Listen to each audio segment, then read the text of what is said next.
to be studying today, learning today, and having in mind a refuah shalema. I'm sure all of you heard about truly a miracle, that there was a bus with about 50 Israeli soldiers that Hamas, who aims for civilians and aims for everyone they could hit.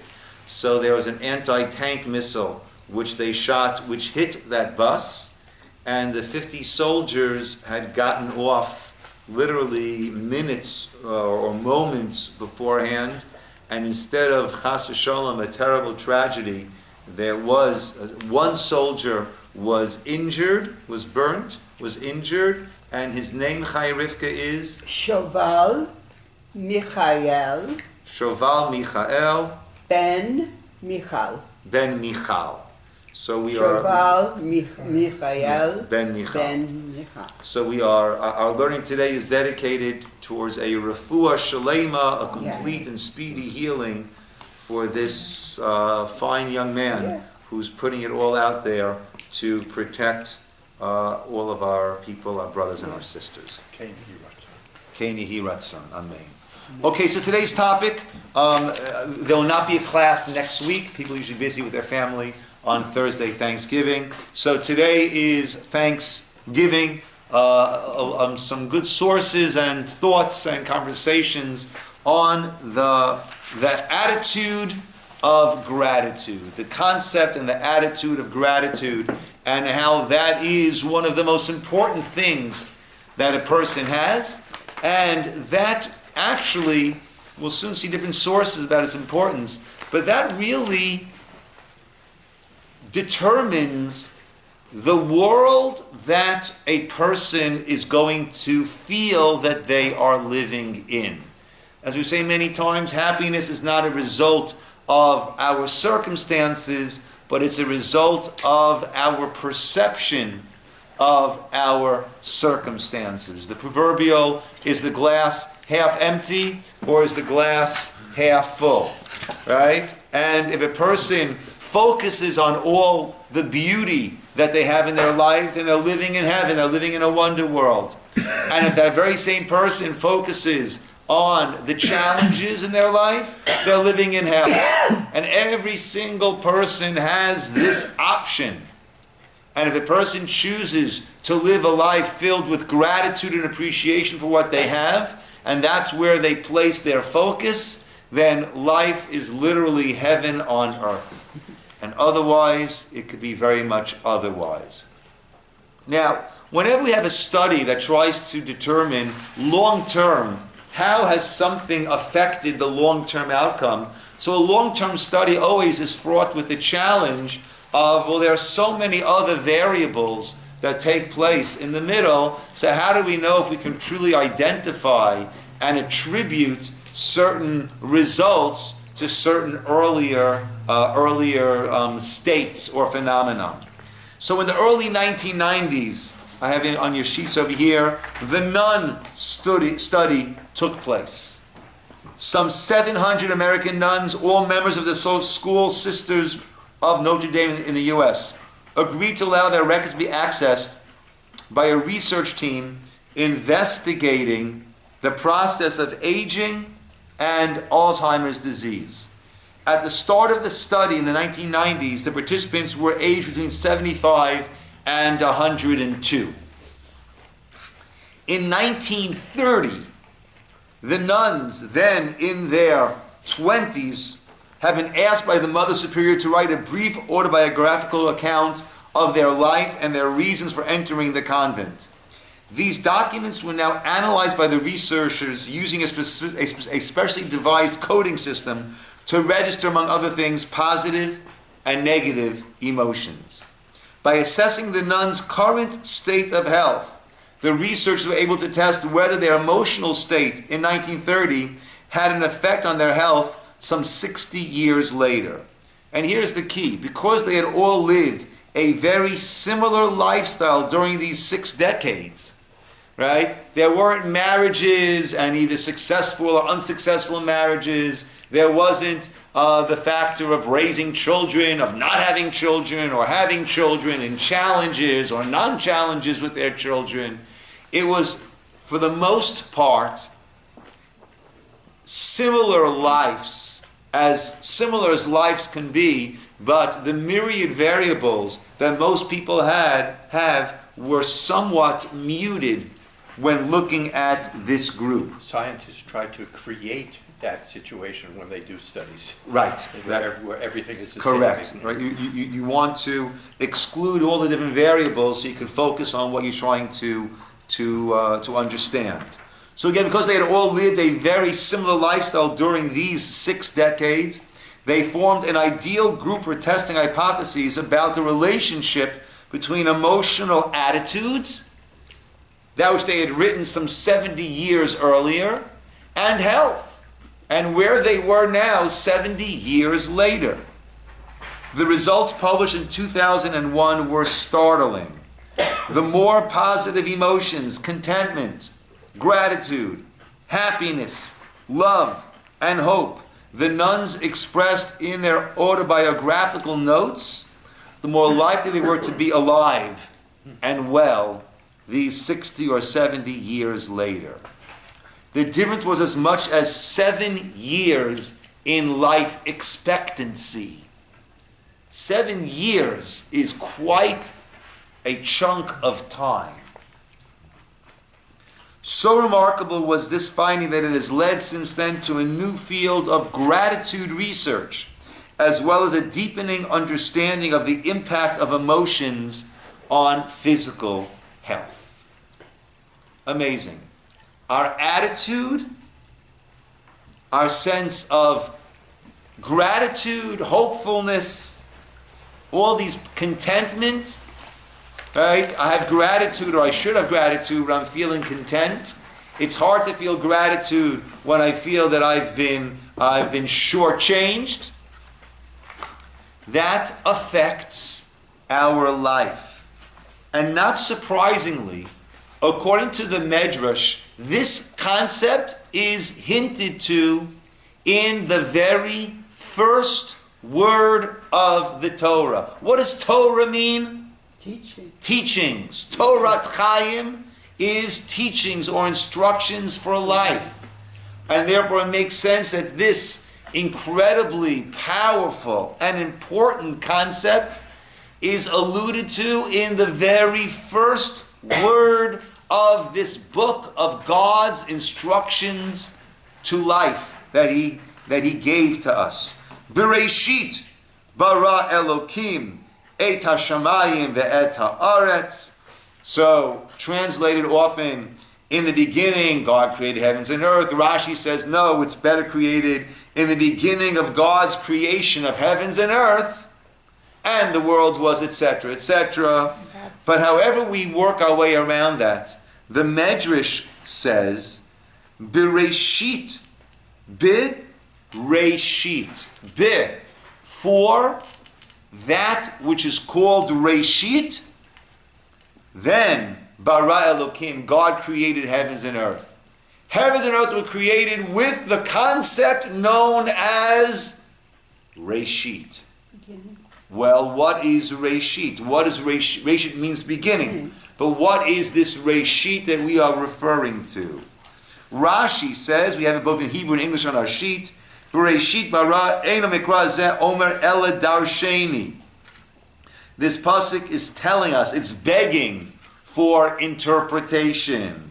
Kamoshi dirashu rabbeinu, as our sages expounded, bit Reshit, for the sake of Reshit, b'shvil haTorah, shenikra Reshit darko, for the sake of the Torah, which is called Reshit darko, the beginning of God's way. B'shvil Yisroel, shenikru Reshit tevuato, for the sake of Israel, who are called the beginning of God's tevuah, his produce or his increase. So, the way I understand this Rashi, if we say that God created the world for the Torah and for Israel, so first of all, keep in mind there was no nation that was ever born and given the name Israel. There was no person born and given the name Israel. Okay, right? But we're talking about in biblical times, right? Israel, no one was born into Israel. Some were transformed into Israel. So when we say that the Torah, the world was created for the sake of the Torah, we understand, perhaps, or let me offer an explanation. Why did God create this world? So our understanding is He wanted to create a species, human beings, who had the ability to connect to Him, which is the greatest pleasure, the greatest good imaginable. In order to connect to Him, we need to know how to connect to Him. We need to know how to become godly so we can become similar to and thereby connect to Him.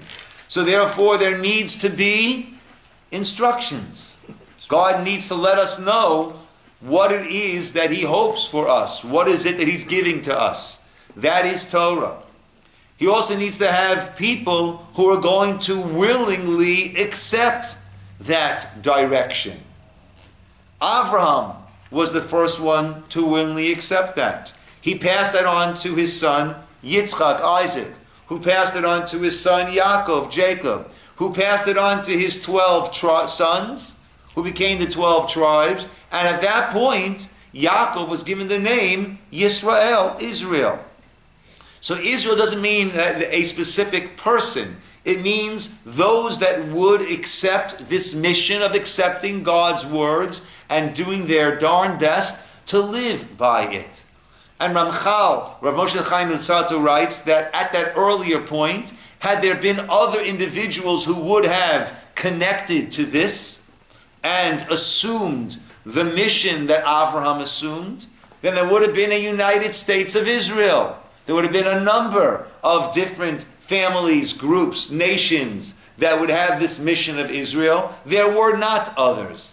There was just Abraham and his progeny, and that became the nation of Israel. However, there's more medrash than that. Let's take a look at the Ramban. Ramban says, he quotes the medrash, in the merit of 3 things the world was created. What are those 3 things? Challah, that is separated from the dough. Masrot, tithes, that are separated from the produce. Uvischut bikurim. And in the merit of the bikurim.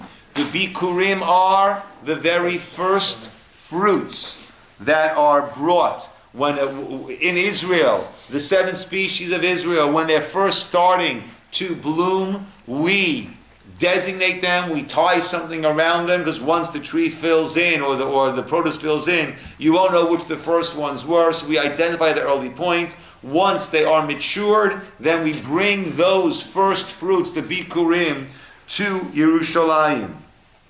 As it says, Bi Reishit bara, ve'ein Reishit ela bikurim. Reishit is a reference to bikurim, shenemar Reishit bikurei ad matcha, the first of the fruits of your land. So what is this concept of bikurim, and why is it so fundamental, so foundational, that according to the Medrash, the world was created because of bikurim? What is unique? What is the message of bikurim, of these first fruits? Find what the man of that. Anyone sit next to him? Yeah, I was just trying to get one of the handouts. Okay. Well, first A handout? First of all, we are required to give back. We're not to keep and hug to our chest. Okay, but beautiful. We have a job to give back. Okay, and why the first fruits? Why the first fruits? It's the most precious. The first are the most precious. And a person, especially this farmer, he's been toiling for months Right. and months, clearing the field, fertilizing the field, which doesn't bring him home smelling too good, right? Plowing the field, planting the field, tending to the field, right? All that work, and then the first fruits come out. Finally. There is this sense of pride. There is this sense of ownership. And we're told to take those and bring it to the Beit HaMikdash. Present it to God via the Kohanim, the priests. Recognize, and there's a whole pronouncement that is said. Thank you, God, for giving us this land. and giving us this produce. Bikurim is all about, after all my effort, to not take the credit for myself, but to recognize, right? Yeah, I planted the seed, I did all the work. Great. Make your own seed. See how that works. Right? Try it yourself. The story, a person challenges God. God, I'm just as good as you. So they decide to have a showdown. Right? And God takes some earth and puts it together and creates a person. Turns to the guy and says, all right, now your turn. The guy starts to gather some earth. The guy says, no. Get your own earth.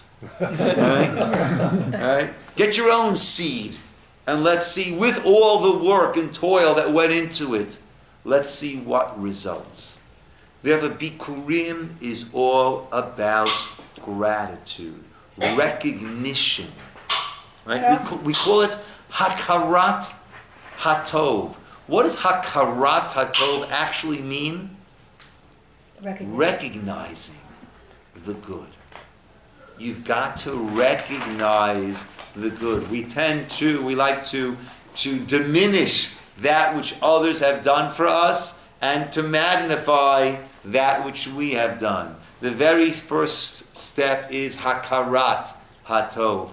Open your eyes. Recognize the good that you have gotten. With all the work that went in and all that you've put in, recognize that this is a gift from God. Bikurim is about Hakarat Hatov. Why would we say the world was created Reshit, for the sake of Reshit, for the sake of the first fruits, the Bikurim that are called Reshit? Why would we say the world was created for this concept of gratitude? Putting that out there. Why would we say the world was created? First word of the Torah. The world was created for this concept of gratitude. It prevents hubris. That my accomplishments are okay. Or because of okay, me. so Ida says it allows us to get along better. It's not all about me. I'm a person who sees the good in others and appreciates the good in others. It prevents that hubris, and therefore we're able to get along better and live more amicably and more generously with one another. Good. Any other ideas? It's more real because we didn't create it, God did it. Okay, so it allows us to be truthful, Chaya Rivka says, to give us an honest appraisal of the situation, that we have a true and clear and honest view on that which is going around. Perhaps it provides hope. Well, we're grateful for the opportunity Okay? to be happy. plow and reap and harvest. Okay, to be grateful for all the opportunities that were given, but again, Be a the focus is partner. on the gratitude. To be a partner in this Okay. accomplishment. Okay, good. We'll come back to that in a second. Janet, sorry? Perhaps it provides an avenue for hope, because if there's all these things to be grateful for, maybe good things will continue in the future. Okay, good. Allows us to focus on the positive and the future. Good. Ilana. To make a choice, because there's good and bad in the world that Hashem gave us, but to make a conscious choice to focus on the beauty and the good in the world. Beautiful. Beautiful. If the purpose of this world is where we need to make choices, have free will, and thereby we can choose good and thereby connect ourselves to God, because if otherwise we're just a bunch of puppets, right? So gratitude is one of those fundamentally important choices that we need to make that positive choice. Good, good. Yes? I studied with Zalman Schachter. I took the wisdom school with him, and he used to say that life is a breath contraction, and that if the Jews are holding up the four corners of the world, it's your responsibility to give the breath out as well as take it in, because everyone's connected. Okay. And so that the actions, the mitzvot, have to do with that contraction. Okay. Okay. Nice. Right? If we have a sense of gratitude, right, not just to others but to God, then we have a sense of, well, I want to show my gratitude, right? And by showing, one way of showing gratitude is doing the things that the person has asked of us or that being has asked of us to do, especially when those are for our own benefit. Chaya Rivka. You can't have gratitude if you don't understand. So by having you understand, you can have gratitude. Because people see the same thing, but they don't see the same thing. So we need to look deeper. They see it deeper, and they understand it, and they understand that this is a special, a beginning, this is precious, this is all the words that were said, and you understand it. And by understanding it, then you connect to it. That's where the connection is. You understand it. Beautiful. You connect to it. Beautiful. Yeah. So let's see how our day and our lives are structured in a way that is meant to guide us towards this attitude, this outlook, this perspective of feeling gratitude. Right? The bottom of the first side of the source sheet, weekday shacharit preparatory prayers, Modeh Ani. Modeh Ani lefanecha. So the very first word of the Torah alludes to the gratitude, and the very first words that a person is meant to utter in the morning. Right? It's not, oh man, do I have to get up now already?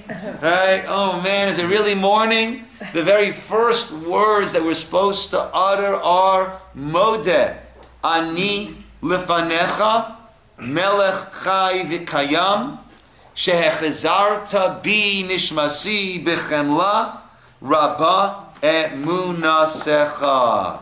In the English, I offer thanks to you, living and eternal King, for you have mercifully restored my soul within me. Your faithfulness is great. So let's just analyze this for a moment. I don't like one aspect of the English translation. I feel gratitude towards their giving us English translation, but I take issue with one aspect of it. The very first word, in Hebrew we could say Modeh Ani, or we could say Ani Modeh. Right? Actually, a grammatically simpler and smoother way of saying is Ani Modeh. I thank. But we don't start with Ani, I, Modeh, thank. We start with Modeh, thanks, Ani. I is less important. So why is that? Why are we starting with the Modeh?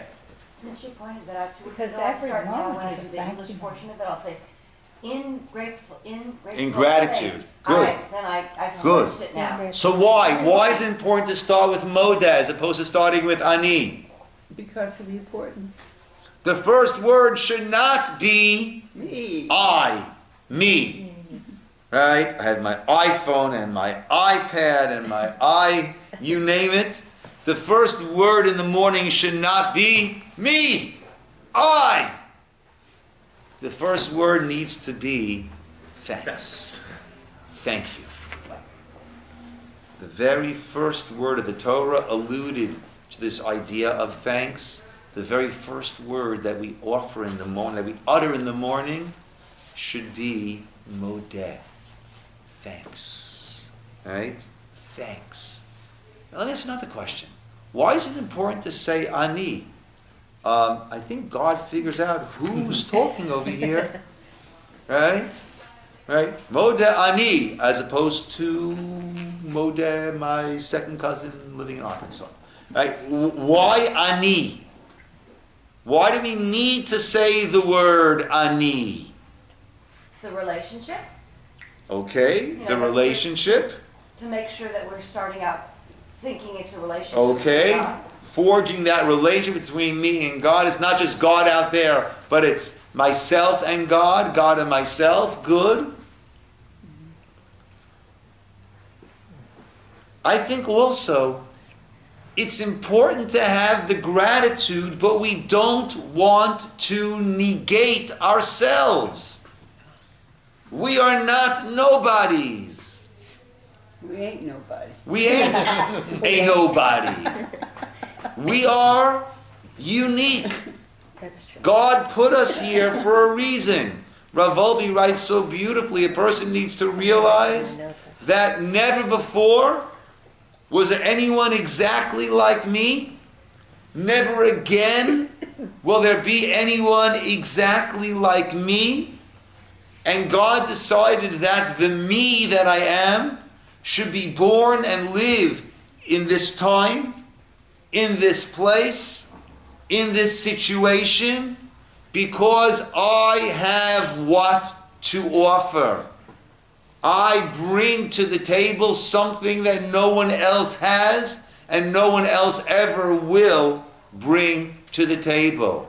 So that as we start our day, it's first word we utter is modeh, is thanks, and we recognize that, but it's followed by the word ani, I, me, and we realize I bring things to the table.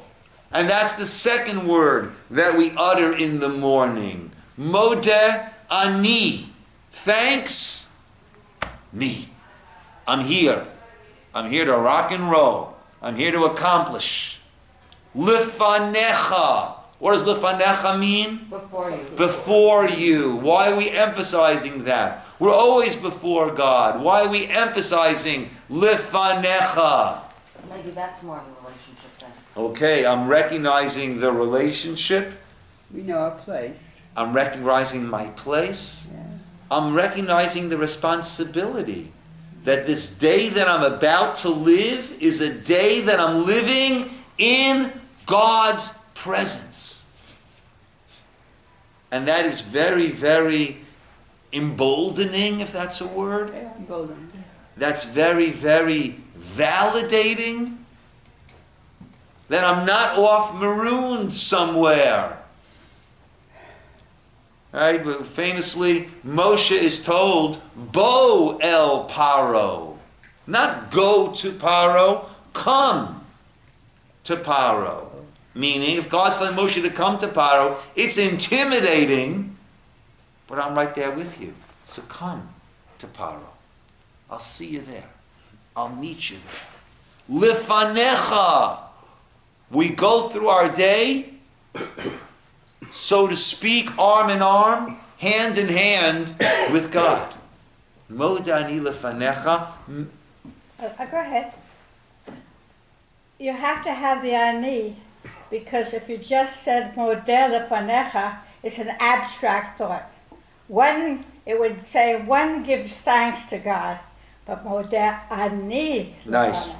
Nice. You got to make sure that it's not this abstract thought that one should, For the world at I large. do. Good.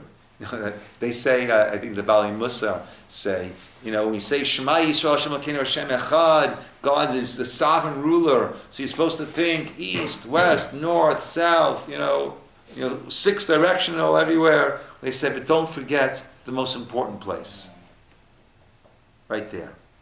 God's the ruler, the ruler, the ruler, the ruler, the ruler, the ruler. Most importantly, the ani, the ruler, the sovereign. Good. Right? It's not this abstract, it's me, lefanecha, melechai vikayam, the king. Right? A living and eternal king. Meaning, why are we emphasizing this eternal aspect of God over here? So he's always there. Sorry? He's always there. present. Always there. And I think my day gives me the opportunity to connect to the eternal. And by doing that, my day gives me the opportunity to earn, to garner eternity.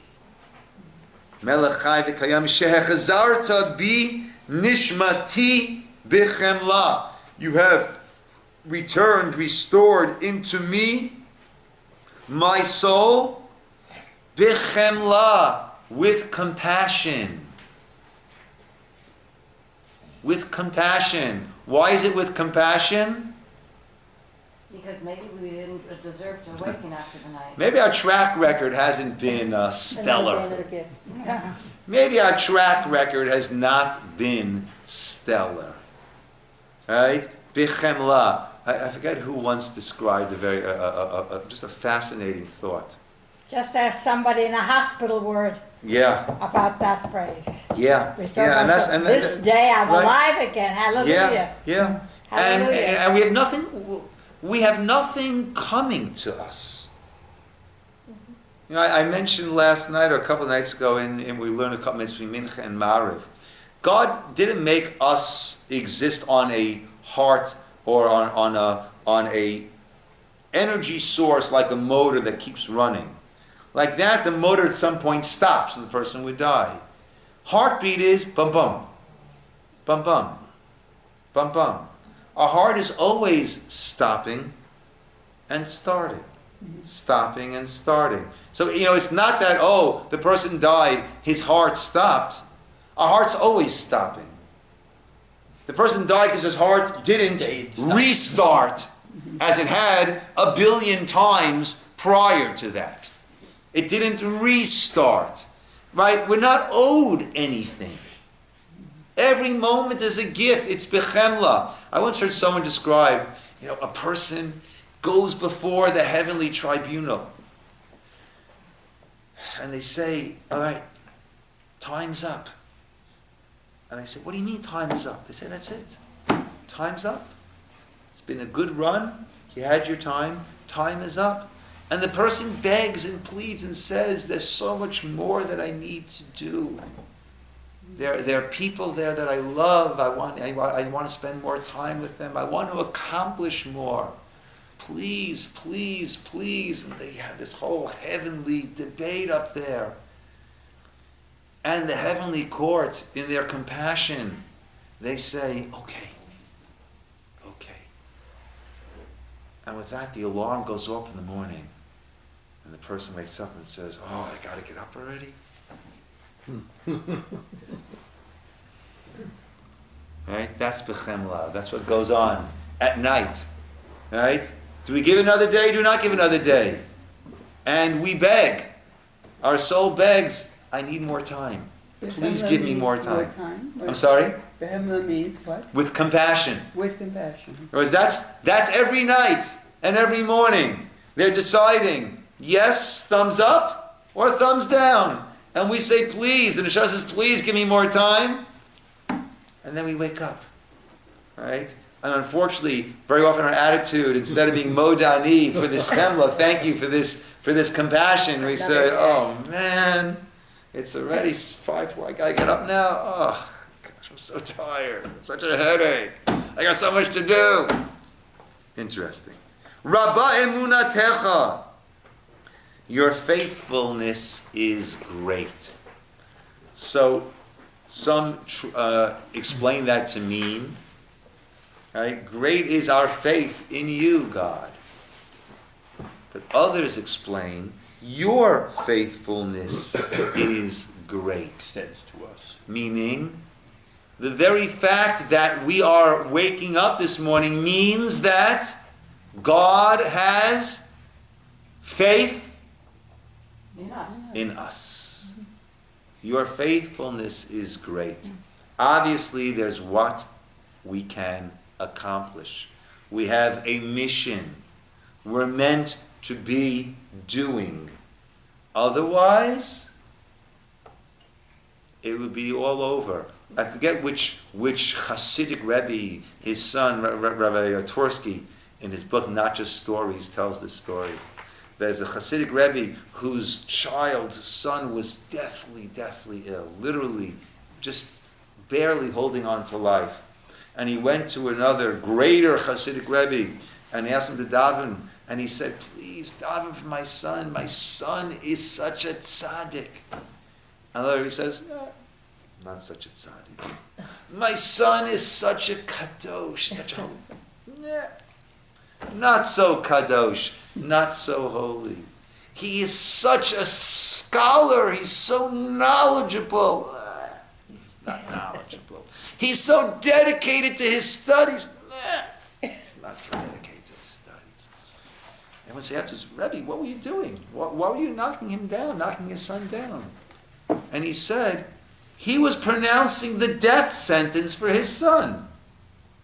If he's such a kadosh, and such a tahor, and such a tzaddik, and such a scholar, so there's nothing left for him to accomplish over here. Why should God give him more life? Mission accomplished. Time to go back. I had to emphasize there's more work to be done. That's the prayer on behalf of this person. There's more work to be done. That is the Rabbah emunatecha. Great is your faithfulness in us, God, that you've given us this day, and please God, another day, and another day, and another day.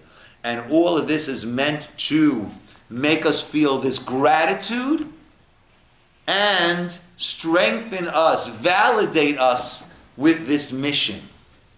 So the first word of the Torah and the message that it contains going to this medrash, we incorporate that into the very first utterance, first word that we utter when we start our day, to try to put us into a sense of gratitude. I gave a class last night on gratitude for Natalie's JWRP group. She normally gives the class. She's away in Israel, so I gave it in her place. As I'm giving the class, one of the women, her phone started to beep. She has an alarm set to her phone, and it starts to flash. What are you grateful for today? All right? Stop and think. Focus on, what am I grateful for today? There's plenty that we find to complain about. But what am I grateful for today? You know, when something goes wrong, it's God, why me? When things go right, God, who's that? Right? Things are going great, great day. Right? I twist my ankle, God, why me? I walk perfectly well on my ankle for every day until now. I don't say, God, what did I do to deserve to have this walking? And the Gemara, the Shulchan Aruch brings from the Gemara at the very bottom of the first page. It's not just the first word that we say, but this is meant to populate our entire day, to speckle constantly our entire day. Shulchan Aruch says, Chayav Adam levarech b'chol yom mea brachot lefachot. A person is obligated to make 100 blessings, at least 100 blessings a day. That seems to be virtually impossible, but if you add up your if a man's davening 3 davenings, so the Shemona Esrei alone is 57, and the other brachot that we have, the morning brachot and the brachot of Sukkot Zimra, and the bracha before and after Shema, and by Marav before and after Shema, and the Hamapia that we say before we go to sleep at night, we just add all those up, you're already in the 80s. And also possibly because... And then you're going to eat something, I imagine, during the course of the day. And if your name is not Haro, we assume you use the restroom at different intervals during the day, right? And therefore, the 100 is not all that difficult. But what's the idea of the 100 brachot a day? You stop what you're doing and you say, Baruch Atah Hashem. Blessed are you, God. You're taking God with you throughout the day, and the expression, that which you are expressing throughout the day, is gratitude, is thank you. Baruch Atah Hashem. And the Shulchan Aruch, if you turn the page over, we have it both in Hebrew and in English. Kishiyaor mishanato. When you wake up in the morning, Yomar, you say Elokai, God, Neshama, the Neshama, the soul that you've given me, Tahorihi, etc. It's pure, etc., etc. When you hear the sound of the tarnagol, of the rooster, you say Hanotein l'sech vivina. You gave that rooster the wisdom. If it has wisdom, and look at the size of his skull. Then let me utilize the wisdom that you've given me. Malbish, right? Lovesh, you put on garments, you make the blessing. You clothe the naked. When you place your hands on your eyes, and your eyes you can see, you rub your eyes, and now, Yivarech, you make the blessing. Pokeach Ivrim, you open the eyes of the blind. Kishi Yashav, when you sit up, you make the blessing of Matir Asurim, he loose those who are bound. Kish Zokef, when you stand up, you make the brach of Zokef Kefufim. Kishinech Raglav Va'aretz, when you start to walk, you put your feet on the ground. Roka Aretz Alamayim. Kishanoel Minalav, you put on your shoes. You make the bracha that you've done for me, all kol tzaki, all of my needs. Kishaholech, when you start to walk, Kamichim Etzadegaver, you've prepared the steps of man. Kishachag Chaguro, when you put on your belt. Oze Yisroel Bigvura, when you put your head or your hat or turban on. Oter Yisroel, you crown Israel. Kishin Yitel Yadav, when you wash your hands, you make the blessing on Atilat Yadayim. Kishin Yirchatz Panav, when you wash your face. Hamavir Shena Meinai, that you push away the sleep from my eyes. Vihiratzon, etc.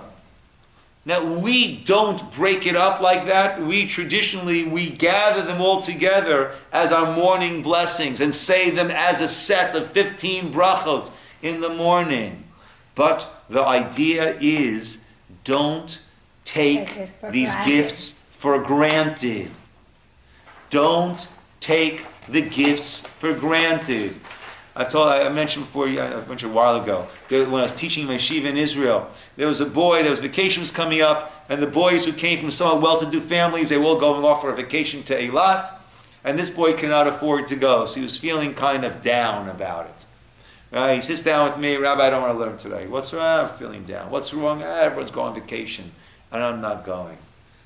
I said, David, what will make you happy? I don't know. I said, $1 million? $5 million. I said, okay, $5 million. I'll take out my check in just a minute. But let me ask you a question first.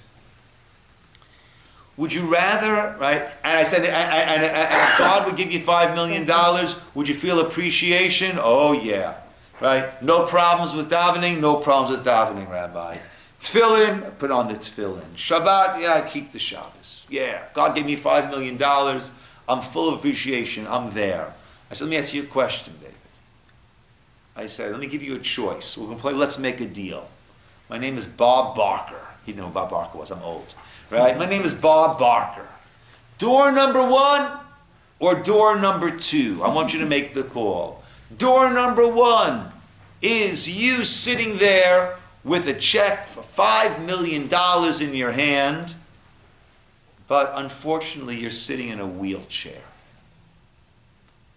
Door number 2 is you as you are now. Got the $5 million, but an athletic, healthy young man. Which door do you pick? It's door number 2. All right? Okay, so your ability to walk is worth $5 million. Let's play it again. Bob Barker here. Carol Merrill. Open up door number 1. And there you are with a check of $5 million, but you're wearing these dark eyeglasses and you're holding a stick to probe in front of you. Door number 2, Carol Merrill, open up. There you are as you are now, with your vision as it is, without the check. What do you pick? Door number 2. All right? And on and on. So I said, let's make a tally. You've valued the gifts that God has given you at well over $20 million. But it all, it all depends on what our focus is. What are we focusing on? These brachot are meant to teach us. Focus on what you have. Wow. Focus on these gifts. Focus on the value of these gifts. And then when you compare them to that which you wish you had, it's a joke. It's an absolute joke. And that's when it comes to our physical faculties. The Gemara in Brachot, the next source. It is prohibited for a person to derive benefit from this world without first making a blessing. We have it both in Hebrew and in English. And those who do benefit from this world without a blessing, they are ma'al. They are stealing from sacrilege. They are stealing from hekdesh. What should you do? Yelech eitzel chacham. You should go to a wise person. Gemara asks, Yelech eitzel chacham, my avid lehavid leasura. What's that going to do? How is that the cure? Elam Rav explains, Yelech eitzel chacham meikara v'lamdenu brachot.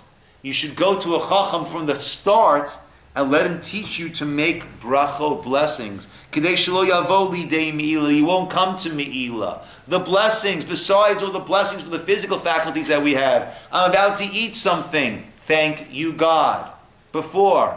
Thank you, God. Afterwards. Why is it such a given that if someone gives you something, it's such a given, we tell our little kids, say thank you. Say thank you. Don't just take it. Right? I give it lollipops down the shul. Say thank you to the rabbi. Thank you, Rabbi.